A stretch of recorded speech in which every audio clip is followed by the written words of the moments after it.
Oh my God! Okay, it's happening. Everybody stay calm. What's the Everybody procedure, stay calm. everyone? What's the procedure? Stay calm! Wait. Everybody calm down!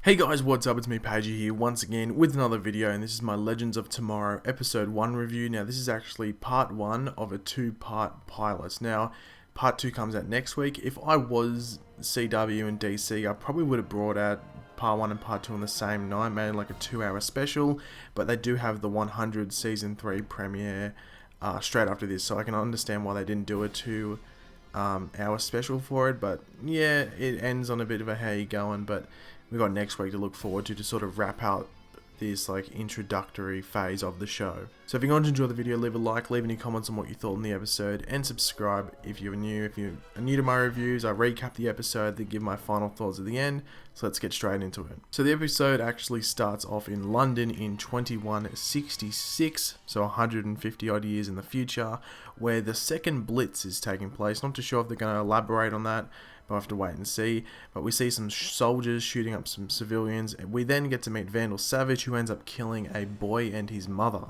We then meet Rip Hunter for the first time. He is speaking to the Time Masters Council, pleading to them to do something about Vandal Savage, or allow him to do something about it, which we are led to believe he is actually allowed to do. We get to see him then talking to Gideon, obviously from The Flash Season 1, and we'll probably see him in... Oh, he did see him in the last episode of The Flash. Earbud Thornton talking to Gideon, different voice I think.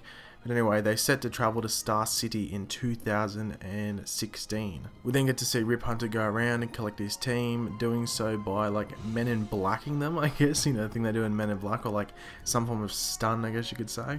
Now when everyone wakes up, Rip Hunter explains to them about the new team and about the threat, Vandal Savage, and what he is going to do in the future, and that they need to stop him. And like Hawkman and Hawkgirl are sort of confused, thinking to themselves, wait, we killed him. And then Rip Hunter explains how he came back to be alive. We then get a mashup of the different legends deciding whether to go with Rip Hunter or not. This includes like Ray Palmer talking to Oliver, the Hawks having a duel between each other, Sarah talking to Laurel, and throughout that as well, getting the White Canary suit in the process.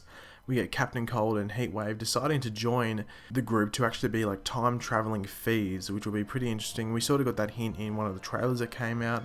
And then we get Martin Stein drugging Jax to actually get him on board the ship.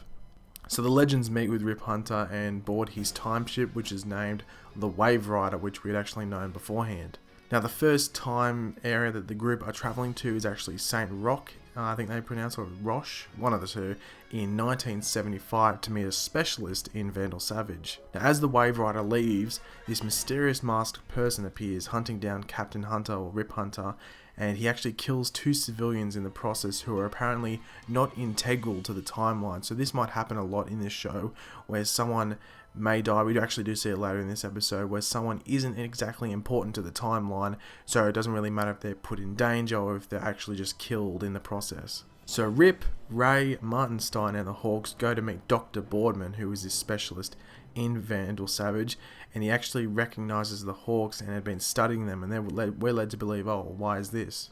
And then we find out that in a previous life, the Hawks actually had a son who was actually Dr. Boardman, which makes sense as to why Dr. Boardman was studying Savage as well as the Hawks so vigorously. Meanwhile, Heatwave, Captain Cold and White Canary leave Jax at the Wave Rider and actually go to a bar, and I guess you could say cause a bit of a ruckus. Now we learn that the mysterious masked figure is actually Chronos. Now if you want to learn more about Chronos, just Google him, just type in Chronos DC. He's actually an Atom villain, sorry, but they've changed him into this character that's more suited to this show. And he actually tries to shoot his way into the Wave Rider, I guess, while Jax is the only one inside, and Jax is sort of like freaking out. So the rest of the team get like alerts to it and arrive back at the Wave Rider in time to stop Chronos and escape, but Dr. Boardman comes with them and actually gets shot in the process, and Rip is sort of not too happy about it. So due to the fact that Chronos was like shooting the ship and ended up shooting Dr. Boardman, everyone's wondering why is that, and we learned that Rip had actually been kicked out of the Time Council, and that Chronos is like this bounty hunter sort of thing for the Time Council. And we learned that Rip actually came back to recruit the group as a sort of like a vendetta mission against Savage, as we learned that the mother and boy that were killed by Vandal Savage earlier in the episode were Rip Hunter's wife and his son. Now he also says that everyone in the group has minimal effect on the future, on his future might I say, and that's why they were chosen, as if they were to die in the process, history in his case really wouldn't change too much. Now the group, after hearing Rip's story, seem a bit more compassionate as they were before and aren't as rushed to leave, and some of them as well realise that this could be a point as to change their futures or destinies. Now the last scene of the episode is Vandal Savage in Norway in the same year, 1975, stealing this nuclear warhead from a military vehicle, so it's going to be interesting to see what he does with this, or if he's trying, yeah, it's going to be interesting to see what he does. And we had, like previously in the episode, we'd seen that he was present in some like more bad political movements in history. So overall, I thought this was a decent first episode. It's hard to judge, as I said at the beginning of this video, as it is a part 1 of a 2-part pilot.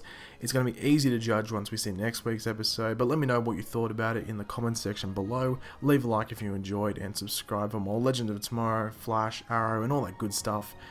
And yeah, so don't judge it too hard. Wait till you see next week's episode. As I said, I think they should have done a 2-parter, 2-hour special, and shown both episodes, but yeah, they got the 100, and that's got a big fandom as well. But anyway, I'll catch you later, guys. Goodbye.